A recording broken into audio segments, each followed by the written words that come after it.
बड़ी खबर ब्लैक सी से मिकोलेव पर रूस ने रात भर दागी मिसाइलें। इस वक्त की बड़ी खबर सीधे प्ले ऑन करें। मिकोलेव में रूसी हमले के दौरान क्लस्टर बम का हुआ था इस्तेमाल पहले।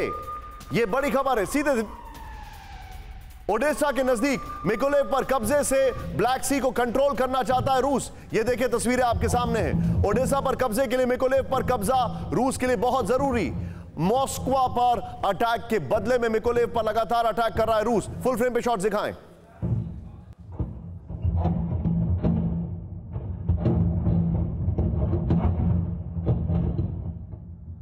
मैं चाहूंगा ये जरा टू विंडो शॉट दिखाएं। ये दो तस्वीरें हमारे सामने हैं। ये देखें मिकोलेव पर जो अटैक हुआ है, ये देखें आप किस तरीके से ये पूरा घटनाक्रम हमारे सामने आया है। जरा ध्यान से देखें आप।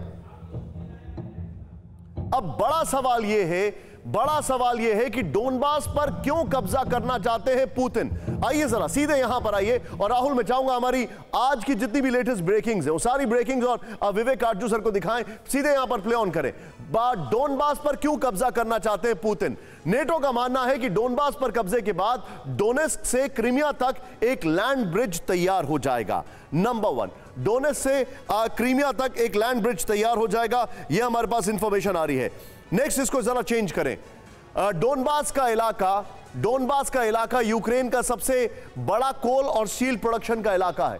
यह बड़ा इंपॉर्टेंट बात है आपके लिए समझना। और इसको एक बार जूम इन करेंगे। नेक्स्ट चेंज करें इसको। यहां पर बड़ी बात वो ये है, पुतिन चाहते हैं कि ऑयल और गैस के साथ कोल और स्टील में भी पूरा यूरोप रूस के ऊपर निर्भर हो जाए। ये बड़ी बात है। नेक्स्ट चेंज करें इसको। यहां पर वो बड़ी बात यह है, विशेषज्ञों का मानना है कि ईस्टर्न यूक्रेन में रशियन बोलने वाले लोग ज्यादा हैं। नेक्स्ट, डोनबास का अगर बात करें, डोनबास की आबादी ज्यादातर रशियन भाषा बोलती है और यहां पर ज्यादातर लोग रूसी मूल के हैं। यहां पर राहुल बस इस ब्लॉक को जूम इन करें। डोनबास की आबादी ज्यादातर रशियन भाषा बोलती है और यहां पर ज्यादातर लोग रूसी मूल के हैं। नेक्स्ट चेंज करें। पुतिन बार बार इस इलाके को यूक्रेनियन नेशनलिज्म से बचाने की बात करते हैं।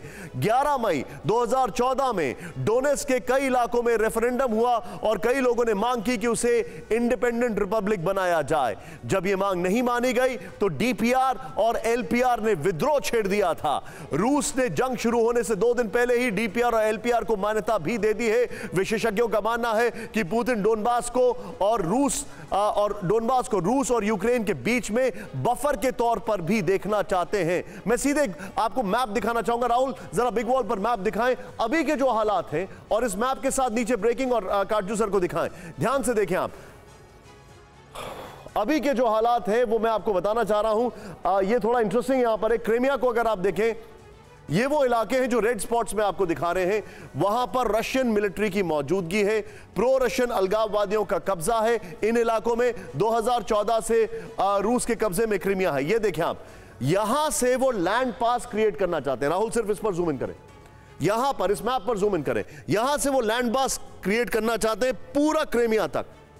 ये इनकी स्ट्रैटेजी है। पूरा क्रीमिया, डोनेस्क से लेकर लैंड पास पूरा क्रीमिया तक। मैं चाहूंगा जो हमारी पहले वाली बॉल थी, राहुल जरा जाएं उस पर जाएं और उसका पहली वाली लाइन पे मैं उसमें अंग्रेजी में आपको समझाना चाहूंगा। यहां पर ये देखें आप, रशियन मिलिट्री के जो प्रेजेंस है, इसको जूम इन करें, वो यहां पर है। ये वो जो इलाके हैं ये कंट्रोल्ड बाय रशियन सेपरेटिस्ट हैं। ये सामने आपको दिखाई दे रहा है और इसका सोर्स मैं आपको बताना चाहूंगा। क्रीमिया ने इसको एनेक्स किया है, ये हमारे पास है। और ये देखें, ये वो इलाके साफ दिखाई दे रहा है। मैं सीधे चलूंगा, इसी बॉल को रखें, सारी ब्रेकिंग नीचे रखेंगे और मैं सीधे चलूंगा विवेक सर के पास। विवेक सर, मेरा सवाल आपसे यह है, अभी के जो हालात हैं, मैं पढ़ रहा था कुछ रिपोर्ट्स, उन रिपोर्ट्स में यह कहना है कि डोनबास पर कब्जा करना इतना इजी नहीं होगा इनके लिए और it is not going to be a cake walk.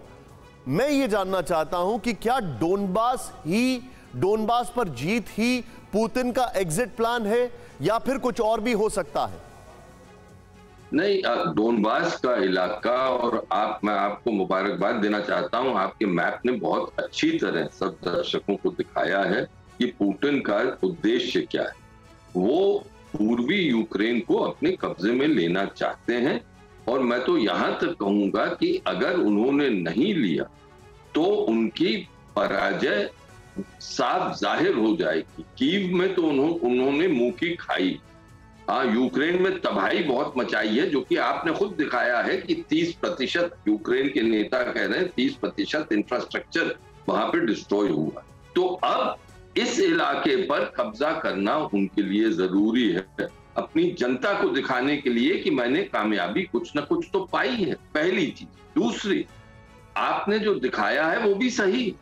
रूस के इतिहास में डोनबास का इलाका एक बहुत महत्वपूर्ण जगह रखता है, और पुतिन को का भी अगर आप साइकोलॉजिकल एनालिसिस करें तो उनके लिए भी ये एक विशेष स्थान रखता है, तो ये तो लेना ही लेना है। तीसरी चीज, वहां पर 2014 से लड़ाई चल रही, इसलिए वहां पर पुतिन ने पूरी अपनी सैनिक शक्ति झोंक दी है, लेकिन मुझे लगता है कि उनको इतना आसान नहीं होगा जितना कि वो शायद समझते हैं। लड़ाई भयंकर होगी, अगले 15 दिन में तो मेरा मानना है कि भयंकर युद्ध होगा वहां, और उस युद्ध में बहुत तबाही होगी, बहुत जान माल की हानि होगी, लेकिन अब पुतिन के पास कोई रास्ता नहीं। वहीं ज़ेलेंस्की भी इस वक्त वहां पर वॉक ओवर पुतिन को नहीं दे सकते। हाँ, ये आपने कई बार अपने शो में उठाया है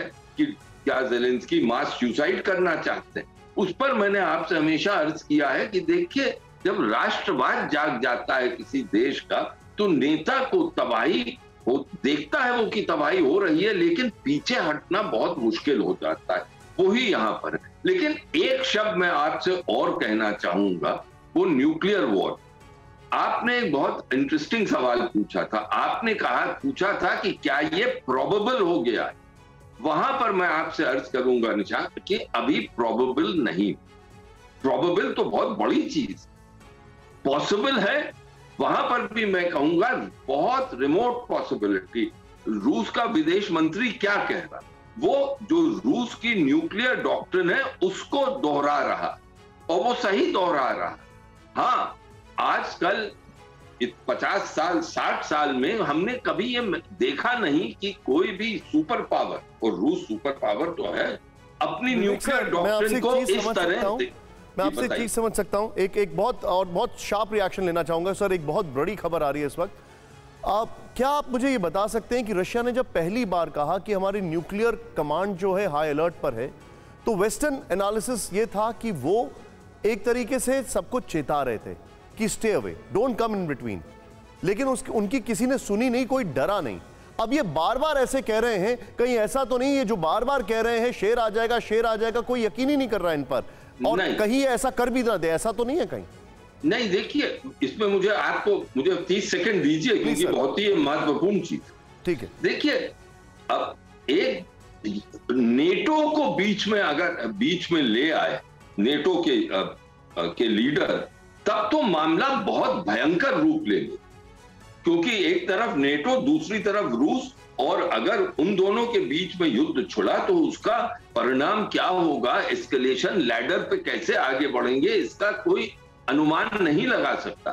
तो इसीलिए वो चेतावनी ये दे रहे थे कि देखिए, आप जो भी सहायता करें वो इसकी इतनी हद तक नहीं करें कि हमारे काबिले बर्दाश्त नहीं हो, बाहर हो उसके। अभी तक लास्ट वर्ड, अभी तक मुझे लगता है कि जो नेटो ने बहुत मदद करी है, और लेकिन वो जो थ्रेशोल्ड है वो पार नहीं हुआ है। कब हो जाएगा ये पता नहीं। एक और शब्द जो कि मैंने अपने मैं लेख लिखता हूं, तो एक लेख में मैंने लिखा था कि भाई अभी तक तो इंडियन एक्सप्रेस में इंपॉर्टेंट चीज, एक शब्द, वो चीज इंपॉर्टेंट है, क्योंकि अभी तक हम जो एग्जिस्टेंशियल क्राइसिस की बात करते हैं, वो कहते हैं कि अगर ऐसी क्षति हुई जान माल की कि हम बर्दाश्त नहीं कर पाए, हमारा देश पूरा टूट रहा है, तब हमारे पास अगर न्यूक्लियर हथियार है तो वो तो उसका तो प्रयोग करेंगे।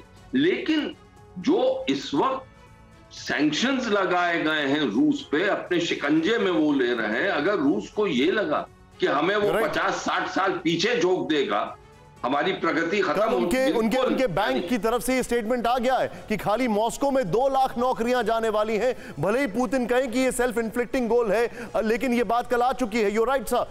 परवाह देश की, सोमवार से शुक्रवार रात 10 बजे TV9 भारतवर्ष पर।